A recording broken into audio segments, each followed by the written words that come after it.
Oi, oi! Mas o que temos aqui é mais um Café com Crime no ar, aquele podcast que é o seu cantinho especial para escutar as histórias mais sangrentas do Brasil. Aqui você tem a liberdade de ser esse ser fascinado por crime real, por histórias de assassinato e coisas macabras. Aqui você também pode rir de tudo isso sem ninguém te julgar. Eu sou a Stats. Acho que essa é a primeira vez que eu me apresento no programa. Eu esqueci de fazer isso antes, né? Apenas um pequeno detalhe, mas é isso aí. Antes de começar, eu já quero pedir desculpas pelo atraso do episódio. Gente, sério, perdão. Eu ainda achei que eu ia conseguir postar ontem, então eu coloquei lá no Instagram que hoje tinha Café com Crime, não sei o quê. Aí a Andy Book, né, a Andressa veio falar comigo, colocou os memes assim lá, esperando pelo Café com Crime, e ele nunca veio, gente, perdão.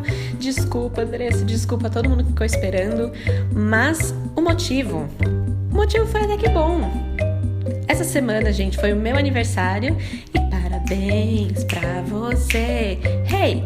E aí, eu decidi mudar um pouquinho, decidi me renovar. Em vez de gravar o episódio, eu fui cortar o cabelo. Gente, desculpa, mas sério, eu tava precisando de novos horizontes. E ficou chanelzinho, ficou fácil de lavar, de cuidar, menos chance de cair no chão e de alguém achar meu DNA em uma cena do crime, né não? Na verdade não, mas deixa eu pensar assim, né? Fiquei feliz que não vou ser incriminada por nada erroneamente. Aliás, quando eu fui cortar o cabelo, eu tinha acabado de assistir Investigação Criminal sobre o caso que a gente vai discutir hoje. Eu já conto pra vocês. E eu tava lá fazendo minha pesquisa, né? Aí cheguei no cabeleireiro com a cabeça cheia de crime, toda criminal. E aí, pra ajudar, tava passando um jornal nacional na TV de lá, falando sobre assassinato também. Aí a cabeleireira pegou a tesoura e foi cortar meu cabelo, né? Super normal. Mas aí ela encostou a tesoura no meu pescoço. Mano, eu quase tive um treco. Aquele metal gelado, cortante, encostado em mim. Sério, meu Deus do céu, eu tava toda com a cabeça no crime. Aí eu me dei conta de que a gente tem que confiar muito no cabeleireiro, né? Porque se eles decidem ter um ataque ali pra me matar, seria facinho. Um corte ali, já era, né? Enfim, gente, esses são meus pensamentos enquanto eu corto o cabelo. Desculpa. Então, com o meu aniversário e tudo mais, eu acabei me perdendo no tempo e no espaço e agora... Enfim, agora eu estou aqui com você, sou toda de vocês, para falar de mais um crime nacional. E o crime de hoje, ele é mais recente dos crimes que eu fiz antes. Ele é mais conhecido, na verdade ele foi bem noticiado. Tem episódio de investigação criminal sobre ele, tem anatomia do crime, tem balanço geral, tem tudo. E eu assisti tudo para pegar essas informações. É o caso do Gil Rugai. Vocês conhecem? Quando eu comentei com o meu pai que eu tava preparando o episódio de Café com Crime, ele perguntou qual que ia ser a história, né? Aí eu falei assim, né, mano? Tipo, ele nem vai saber quem é. Então eu falei, é um caso aí de um cara que matou o pai e a madrasta. Aí ele, tipo, logo falou, Gil Rugai, nossa, vi hoje no Investigation Discovery. Aí eu fiquei, como assim? E, como assim? O meu pai assiste Investigação Discovery, ele ama. Qualquer dia eu chamo ele pra conversar aqui no podcast. Mas enfim, quando ele falou, eu fiquei, mano, é muito conhecido. Então até brochei um pouco de fazer, né? Porque não é muito batido o caso. Mas aí quando ele começou a falar do caso, eu pensei, peraí. Eu li várias coisas diferentes, hein? Não foi bem assim. E aí a gente começou a discutir o que foi, o que não foi, blá. Então eu decidi fazer o caso mesmo assim, porque vai dar o que falar. É bem polêmico. E eu quero que vocês pensem comigo aqui. Então, vamos lá. Estamos em 2004, praticamente um mês depois do carnaval, tá? É dia 28 de março de 2004. O Brasil mal começou a funcionar depois da folia e já é abatido por um crime dos grandes, um duplo homicídio. E como em quase todos os casos grandes, assim, que ganham repercussão, aconteceu no bairro Nobre de São Paulo, em Perdizes, para quem conhece a região, e é um caso de família. Né? Então, bem complicado. As vítimas são Luiz Carlos Rugai, que estava nos seus 40 anos, e a Alessandra de Fátima Toitino, que tinha uns 33.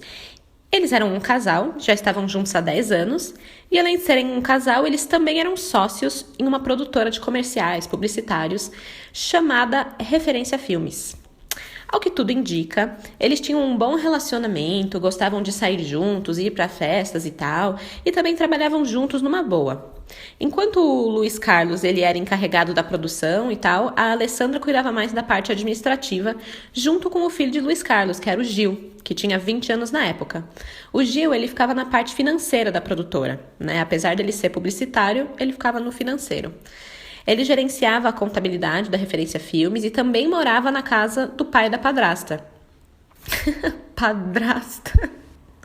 Madrasta, gente. Aliás, a produtora era na própria casa, em Perdizes, né? Acontece que, nessa fatídica noite de 28 de março de 2004, que foi uma noite de chuva, detalhe importante, os vizinhos da família escutaram som de tiros, por volta das 9h30. Uns 5 minutos depois, teve uma segunda rodada de tiros, né? Pá, pá, pá. E aí eles identificaram que estava vindo da casa dos Rugais. Eles ligaram lá, óbvio que ninguém atendeu, e aí imediatamente ligaram para a polícia. Quando a polícia chegou no local, ele já logo reparou uma coisa estranha. A porta da casa estava fechada, sem sinais de arrombamento. Ao entrarem, eles logo avistaram o corpo da Alessandra, perto ali da porta da casa, vestindo uma camisola de dormir, né? Como se ela estivesse bem à vontade antes. Na sala ao lado, tinha o corpo de Luiz Carlos Rugai, também morto. Foram 11 tiros disparados, a queima-roupa. Quem entrou na casa, entrou com a chave e era conhecido, porque nem os cachorros latiram, de acordo com os vizinhos, né? E tinha acesso ali, a porta já estava fechada e tal, então a pessoa tinha um acesso normal na casa. E também, quem entrou para matar. Foi uma execução que não deu nem chance do casal reagir. Não tinha sinais de luta, de briga, o sangue que tinha era aquele que estava ali em volta do corpo mesmo. Aliás, tinha um pouco de sangue assim pela casa, mas a polícia acredita que foi espalhada pelos cachorros, né? Que devem ter se desesperado ali, vendo aquela cena, pisaram pelo local e espalharam um pouco de sangue. Mas de qualquer forma, em pouco tempo ali de análise do local, já ficou claro para a polícia que era um conhecido da família que fez isso e que foi uma execução. Eles interrogaram os vigias da rua, mas eles não obtiveram muita informação, nem dos vizinhos, nem da família, né? Parecia que não tinha um motivo para tal crime. O Luiz, Carlos e a Alessandra eram queridos ali, né? Então, quem que queria fazer uma coisa assim? A única pessoa que acabou surgindo nos interrogatórios era o Gil. Ele não tinha um bom relacionamento com o pai, e 4 dias antes do assassinato, eles brigaram, e foi feio. Né? Na verdade, Gil e Luiz Carlos, eles sempre brigavam, acabava rolando ali, porque eles trabalhavam juntos, e trabalhar com família é complicado, né? E, enfim, na verdade, o Gil ele era sempre demitido com frequência pelo pai, lá na produtora, né? E, tipo, eu já trabalhei com meu pai na empresa dele e, é realmente complicado. Você não sabe quando trata como pai, como trata como chefe. Aí você chega lá na recepção, o meu pai não, o fulano tá aí, sabe? É difícil entender a posição e sempre rolavam altas tretas. Então, não me parece nada demais que os dois também tretavam, mas dessa vez, nessa treta, o Luiz Carlos parece que tinha cansado de vez do Gil, né? Além de demitir o Gil, ele também o expulsou de casa. Ele não só expulsou, como ele também trocou todas as fechaduras da casa para que Gil não voltasse mais. E aí Gil foi morar com a mãe. Isso foi 4 dias antes. Ao perguntarem para o Gil onde ele estava na noite do crime, ele falou que saiu para jantar com uma amiga e depois foi ao shopping Frei Caneca. Acontece que o álibi dele não conseguiu ser comprovado, porque quando eles foram pegar as imagens do shopping, eles já tinham trocado as fitas lá, ou sei lá como é que funciona, e não tinha mais essas imagens, né? Então, nunca foi comprovado. E para piorar a situação do Gil, no dia seguinte do assassinato, o vigia mudou o depoimento dele. Antes ele falou que não tinha visto nada, mas depois ele falou que viu o Gil saindo da casa dos pais na noite do crime, logo depois dos disparos. E ainda disse que ele estava acompanhado de alguém, que o vigia não reconheceu. Então, o testemunho do vigia era forte, mas a polícia precisava mais do que isso para conseguir condenar o Gil. Então, vamos para as evidências da cena do crime. Foram encontradas 10 cápsulas de uma pistola X, eu não lembro o nome. 9 foram usadas para assassinar o Luiz Carlos e a Alessandra, e uma foi encontrada no quarto do Gil. Tipo, quê? Ficou óbvio para a polícia que essa que foi encontrada no quarto foi disparada em uma outra situação que não tinha nada a ver com o crime ou ali na noite do crime. Estava lá de outro dia, de outra hora, talvez de um disparo acidental, mas estava lá, no quarto do Gil. um cartucho do mesmo calibre, da mesma arma usada para matar o pai e a madrasta. Estranho. A evidência número 2 é que encontraram uma impressão de sapato deixada na porta da sala. Aparentemente, né, vamos simular um pouquinho aqui o que aconteceu. Aparentemente, o assassino entrou pela porta da frente, onde ele foi recebido pela Alessandra. Aí ele logo disparou e matou ela mesmo ali. Escutando os tiros, o Luiz Carlos corre para a sala de TV e fecha a porta, né? O assassino, então, ele chuta a porta para arrombar e mata o Luiz Carlos ali. Isso também explica os 2 rounds, as 2 rodadas de tiros que os vizinhos escutaram, né? Que eles escutaram uma rodada, aí 5 minutos depois, mais uma rodada. A evidência é que a impressão de sapato que estava na porta da sala, de acordo com a perícia, combinava perfeitamente com a sola de um dos sapatos examinados de Gil Rugai. Além disso, eles fizeram uma ressonância magnética na perna de Gil e detectaram umas microlesões compatíveis com uma lesão de alguém que chuta uma porta, né? A defesa tem uma outra teoria sobre isso, mas depois eu comento sobre a defesa com vocês, tá? Vamos falar primeiro do que a polícia achou e da conclusão. Outra evidência, que era circunstancial, mas, né, que acharam que foi forte, foi que a polícia pediu as roupas que Gil estava usando naquela noite para poder examinar, né? Ver se tem pólvora, sangue. But o Gil havia mandado a empregada lavar. Na verdade, ela mandou para uma lavanderia para lavar. E para completar a suspeita, ele ainda mandou as roupas não no nome dele, mas no nome do sócio da agência dele, que era o Rudy. A polícia achou muito suspeito. Quando elas conversaram com o Rudy, aliás, deixa eu explicar, o Gil, ele estava abrindo a própria empresa, né? Pelo climão que sempre ficava na produtora que ele trabalhava com o pai, ele decidiu ter um negócio próprio e ia ser uma agência publicitária. E o Rudy, ele era sócio desse novo empreendimento, tá? Então, quando conversaram com o Rudy, ele comentou que já tinha visto uma caixa que Gil tinha na agência com uma arma dentro. Depois do dia do crime, o Rudy ficou meio, né, suspeitando, assim, e ele foi ver se a arma estava lá e não encontrou. O que a polícia encontrou na agência foi um coldre de uma arma que era do modelo exato para a arma do crime.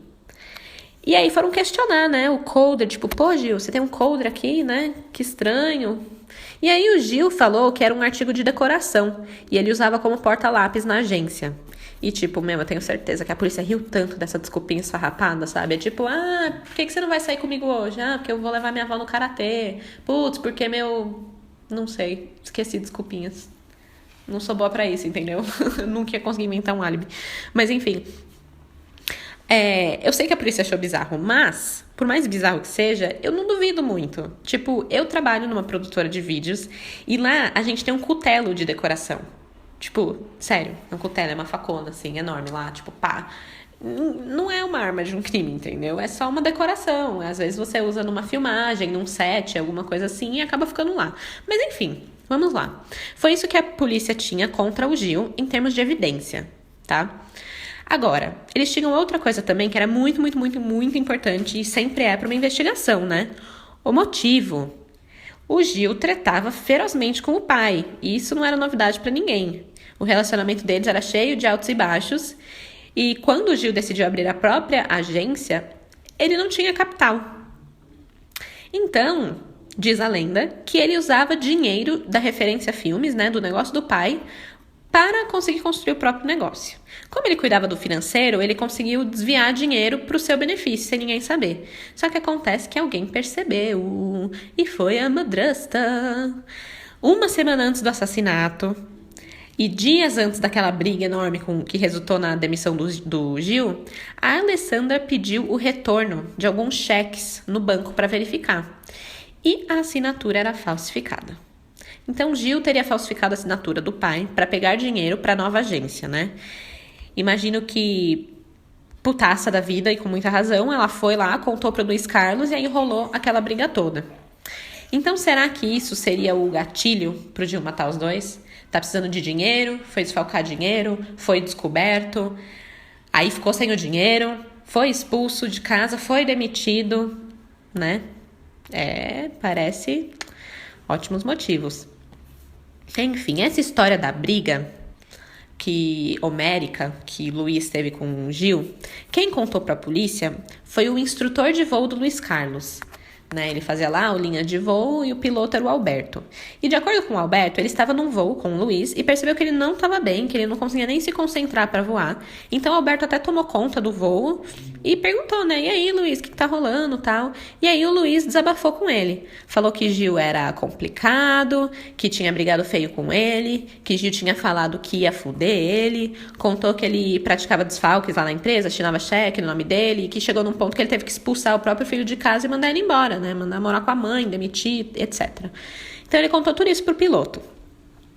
Só que nenhuma outra pessoa pôde corroborar essa história. Ninguém mais da família, nem o irmão do Gil, nem os funcionários, ninguém testemunhou essa briga, esse desabafo. Poxa, tipo, o Luiz Carlos, ele era um cara sociável, amigável lá com a turma dele, e ele não contou nada pra ninguém.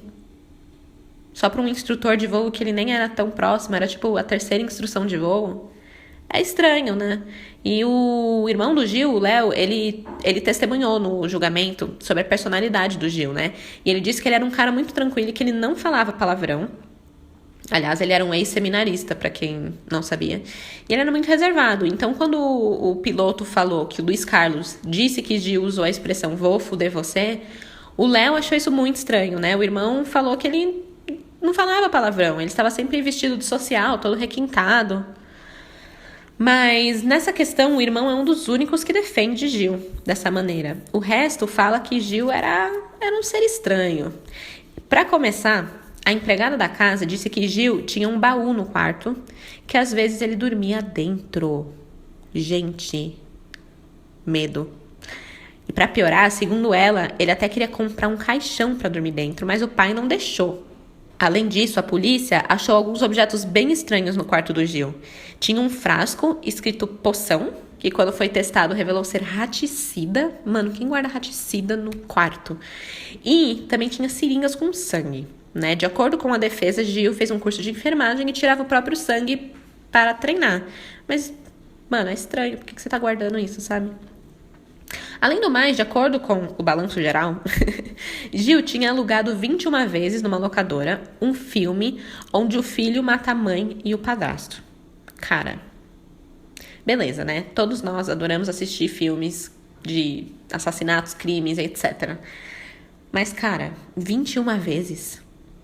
Mano, por mais que eu ame de paixão alguma série, eu nunca assisti nada 21 vezes. É um absurdo. Tá, vai, talvez eu tenha visto Chaves 21 vezes, mas, né, isso. Mas, enfim, deu pra perceber que o Gil não batia bem na cabeça. No próprio julgamento, o juiz também achou isso. E no final, ele disse que considera Gil uma pessoa dissimulada, desvirtuada e perigosa. No programa Anatomia do Crime, que eu assisti, um psicólogo fala que ele tinha um comportamento agressivo e impulsivo, mas conseguia manter uma aparência de bom moço, né? Ele era sempre muito organizado, muito adequado, em frente a outras pessoas. Já no Investigação Criminal, eles falam que ele é uma pessoa que controla muito bem as emoções, ele é uma pessoa fria, que quer demonstrar superioridade. Eles até contaram de um episódio violento que ele teve numa pizzaria, né? Que parece que ele paquerava um dos garçons e aí descobriu que ele namorava, e aí quando a namorada chegou na pizzaria, ele quebrou um copo na cabeça dessa moça. Eu não consegui achar nada que comprovasse isso, não tinha nenhuma notícia em nenhum outro lugar assim. Mas, né, tá aí uma das pérolas que foram jogadas na mídia. Outra coisa que a polícia usa contra Gil foi a reação dele quando ele soube do assassinato. Ele não teve muita reação, ele não demonstrou tristeza ou desespero ou alegria, não sei exatamente o que você tem que demonstrar nessas horas, mas ele demonstrou nada, entendeu? Aliás, quando ele conversou com a polícia, ele não queria nem saber do pai que estava morto, ele queria saber, que arma foi usada, qual que era o calibre, e outras perguntas assim que, mano... Não, velho, não é isso que você tem que falar agora, sabe? E durante o julgamento, ele também disse que ele não tinha nem interesse em saber quem matou o pai. Ele disse que não interessa, não quer saber quem foi. E óbvio, né, que a acusação julgou isso como algo que não é normal, algo que não é esperado e que comprova que foi ele que matou, né? Mas, afinal, o que é esperado nesses momentos? É um momento de choque, é uma situação extrema. Não tem como você saber como alguém vai reagir, sabe? Tipo, não existe um padrão. Como vocês podem ver, Eu sou meio cética, né? Eu acho que todos os casos que eu já contei aqui no Café com Crime, aliás, tinham um quê de... Mas será que foi isso mesmo? Será? Eu fiz isso no caso do Preto Amaral, né? Será que ele é mesmo o primeiro serial killer do Brasil? E no caso do Castelinho da Rua Apa, né? Será que realmente foi o Álvaro que matou o irmão e a mãe? Sempre tem espaço para dúvida, né? E ao meu ver, se tem dúvida, não pode ter uma condenação. E com isso, vamos para a defesa. Começando pelo maior argumento de todos, o motivo, né? Luiz Carlos Rugai, teoricamente, descobriu que Gil Rugai tinha desviado R$200 mil da empresa dele para capitalizar a agência dele de publicidade. E aí um desfalque nesse valor é muito grande, é muito fácil de ser comprovado. Mas a defesa, ela fala que o inquérito e o julgamento não conseguiram provar a existência desse desfalque. E o contador da produtora, era o Edson, acho que era o nome dele, ele testemunhou falando que nunca houve desvio de dinheiro. E ele chegou a frisar que a quantidade de tal porte, né, R$200 mil, era impossível ser desviada sem que ele percebesse, uma vez que a quantia mensal da produtora, que faturava, era R$90 mil. Era, mais do dobro. É óbvio que ele ia perceber. Então, essa questão do desvio do dinheiro e tudo mais ficou muito, muito duvidoso, né? Com essa testemunha do próprio contador. Também tem a questão do depoimento do piloto Alberto, né? Que foi colocado em xeque, né? Como eu falei antes, ele não era muito íntimo de Luiz Carlos para saber tudo aquilo da família. E outra, eles revelaram que o aeródromo de Itu, onde Alberto trabalhava, o Luiz Carlos já tinha sido diretor de lá. E esse local tinha sido citado na CPI do narcotráfico como porta de entrada de drogas no Brasil. Grande quantidade de cocaína passavam por ali. E aí, no closet do Luiz Carlos, onde ele foi encontrado, tinha cerca de 400 gramas de maconha. A maior parte embalado em saquinhos individuais, assim, parece que eram 25 saquinhos. E também tinha na geladeira, tinha um pote plástico com maconha. Mas é óbvio, né, que o da geladeira no pote plástico era para consumo próprio. E todo mundo sabia que ele fumava, né? Mas isso não explica a existência de 25 saquinhos individuais. Isso aponta como algo de tráfico, né? Tudo bem que aqui a defesa, eu acho que estica um pouquinho as coisas.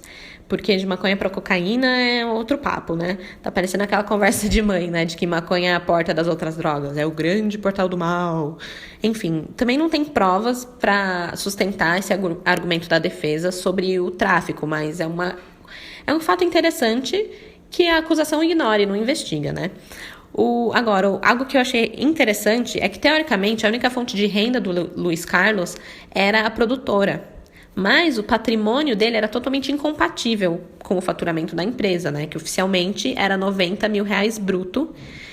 E ele tinha uma mansão de quase 1.000 metros no bairro Nobre de São Paulo. Ele tinha um barco em Angra dos Reis. Ele tinha um avião em Itu. E estava comprando uma Mercedes blindada. Enfim, os bens dele, somando, valem, 20 milhões de reais, sabe? De onde vem todo esse dinheiro? Aí eu posso até começar a acreditar na história do tráfico, né? Enfim, essa linha nunca foi investigada, porque 5 dias depois do crime, a polícia já estava convencida que foi Gil, e prenderam o Gil. Outra testemunha que pareceu duvidosa foi o vigia. Primeiro que ele mudou o depoimento dele, né? Um dia ele disse que não viu nada, no outro disse que tinha certeza absoluta que era o Gil. Depois, porque era noite. E lembra no começo que eu falei que a chuva era importante? À noite, tava chovendo, a guarita dele ficava 80 metros da casa. Como ele chegou a isso, velho? Não sei. Não sei, muito duvidoso.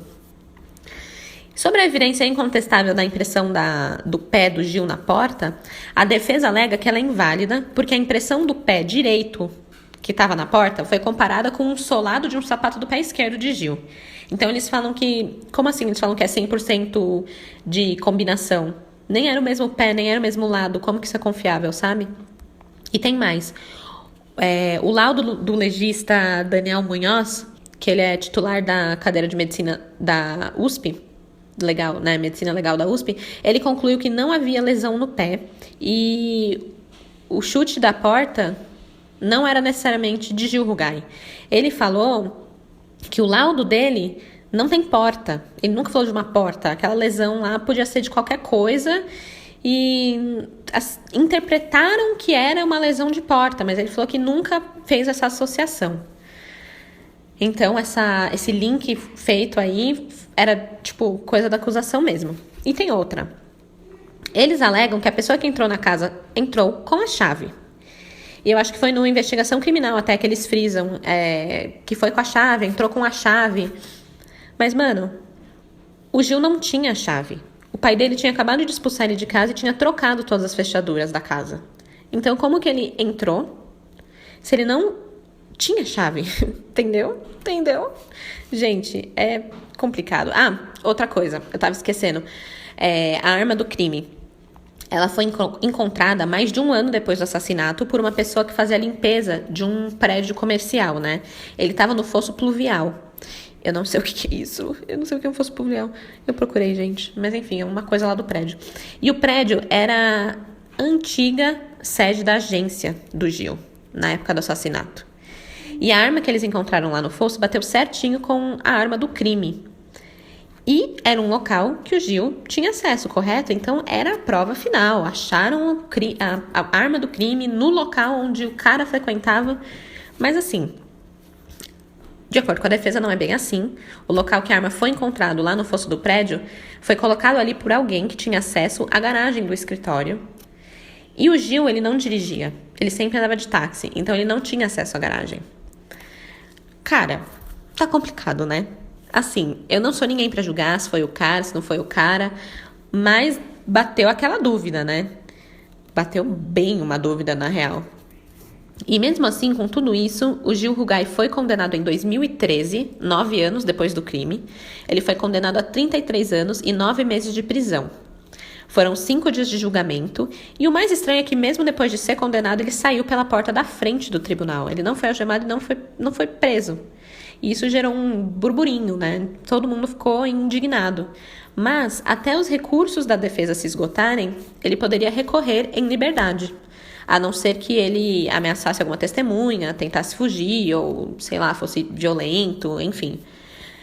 E acabou que, em 2016, ele acabou indo para Santa Catarina para prestar vestibular. Acho que era de biomedicina. Ele acabou passando no vestibular, tipo, é um menino super inteligente. E parece que fizeram uma reportagem sobre isso, sobre ele, né? Ter passado na faculdade no meio de um processo criminal. E com isso a polícia viu que ele não estava em São Paulo, que ele estava em Santa Catarina. E aí a polícia teve isso como uma fuga, que ele estava tentando fugir. E ele realmente foi preso e foi enviado para o Tremembé. Na verdade, teve um monte de entradas e saídas aí da prisão dele, mas hoje ele está lá no Tremembé. O Tremembé é aquele presídio dos famosos, né? Ele abriga pessoas como os irmãos Cravinho, do caso da Richthofen, o Roger Abdelmaci e o Alexandre Nardoni. Então, o Gil tá lá junto com essa galera aí. Hoje, ele cumpre a pena dele lá no Tremembé. E ele é responsável por cuidar da biblioteca da cadeia. Dizem que ele tem um bom comportamento. Aliás, ele até adaptou a Megera Domada, né, o livro de William Shakespeare, para um roteiro de teatro, que foi apresentado ali pelos presos, todos eles fazendo teatro. Eu achei isso muito bizarro. E o Paulo Souza, do PSDB, ele ficou preso lá por 36 dias, e ele brincou que o Gil é o único que bebe vinho na prisão.